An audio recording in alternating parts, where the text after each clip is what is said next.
Hey, how's it going, everyone? Just want to do a really quick video. So, I've been in the chats a little bit today. Looks like there's a lot of drama in flat earth, ball earth debate, all this kind of division on both sides. But, to me, it's inevitable. I mean, everybody has an opinion these days, and, that's just the world that we live in. There's very little consensus on anything. Unless, it's a narrative fed by the government. There's quite a few people who are aligned with that, but apart from that, there's very little consensus. And it looks like even within that, there's some division.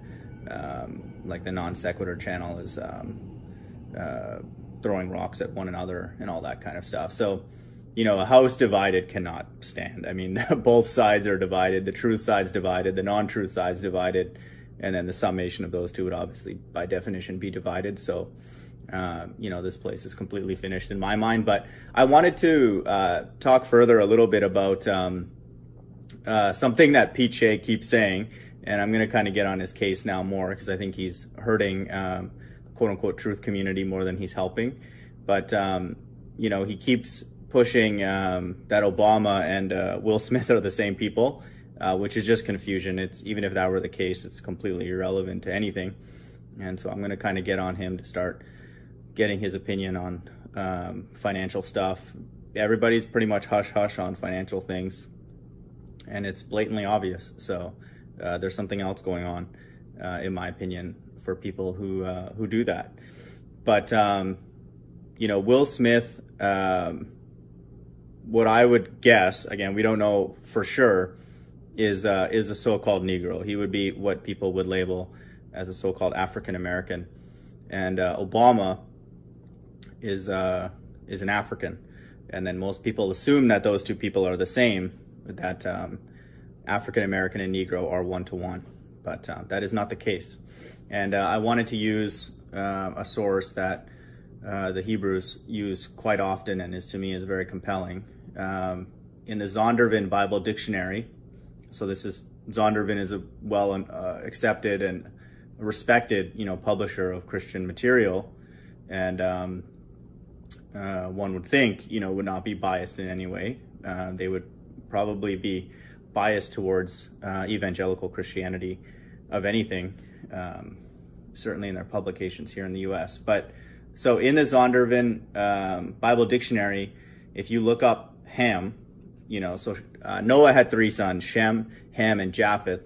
And the Shemitic people are all the people that are descendants of Shem. And Ham is defined here in the Zondervan Dictionary as the youngest son of Noah, born probably about 96 years before the flood, and one of 8 persons to live through the flood. He became the progenitor of the dark races, not the Negroes, but the Egyptians, Ethiopians, Libyans, and Canaanites, found in Genesis 10, 6-20. His indecency when his father lay drunken brought a curse upon him. Ham is, like it says here, the progenitor of the Egyptians, Ethiopians, Libyans, and Canaanites. So broadly speaking, Ham would be the progenitor of the so-called Africans. And but the Zondervan Dictionary says here explicitly, and I'll put the link below for this, not the Negroes. They're not the same people. Everybody wants to just lump everybody together because no one knows anything in this day. It's becoming very, very obvious that the world is completely brain dead. But that's just the world that we live in. Thankfully, there's traces of truth in pockets on flat Earth. But Will Smith and Barack Obama are from a completely different lineage. So it just shows the kind of confusion that Pete and a lot of people are bringing to the table.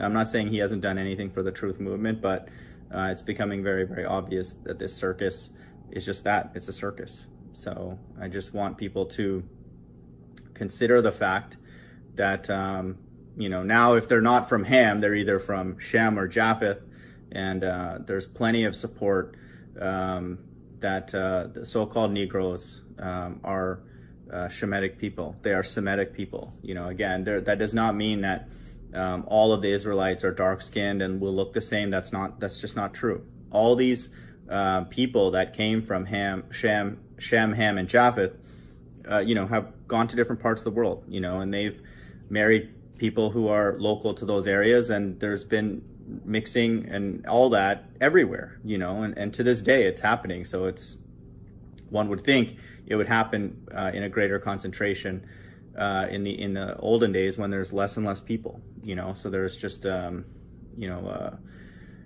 less sort of permutations, that can happen. So, once one group mixes with another, that's going to create, a large offspring, large group of people from that mixture. And that's what we have, in front of us. And so, that's the case, and now and certainly in the past. So people who are from a lineage of Shem, will, like I said, look like all different people. They'll look dark skinned, they'll look light skinned, and everything in between. And they'll look Asian, all that kind of stuff. This is God's plan. He wanted this confusion, but he also wanted certain things to be clear. And to me, it's very, very clear that the biblical Jews, many of them are the so-called Negroes in America, and then that implies that, like the Bible says in many, many places, that Jesus is dark-skinned. This is an invitation that my channel offers to people to worship the God of the Bible and for what it says, and the narrative that he has set forth for them and people who are enslaved worldwide, we all are to some degree, is his plan.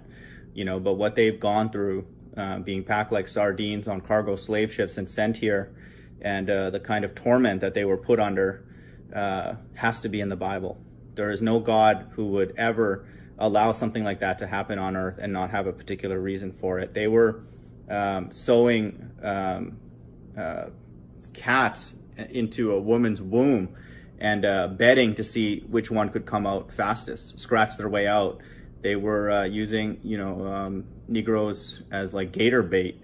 They were obviously hanging them off trees, all that stuff. It was just a horrendous form of slavery that happened to them. And again, there's slavery that happens worldwide to this day that is just as sinister. But for it to be with that large of a group and to have, that type of impact, on them as a group of people to this day, to me, has to be in the Bible, or else the God of any religious text would be completely oblivious to what's going on under their watch. And so to me, that is a fulfillment of Bible prophecy. Ultimately, the enslavement is prophesied for all of us in the end times, but that level of devastation has to be for a spiritual purpose. Hope everyone's doing well. Bye.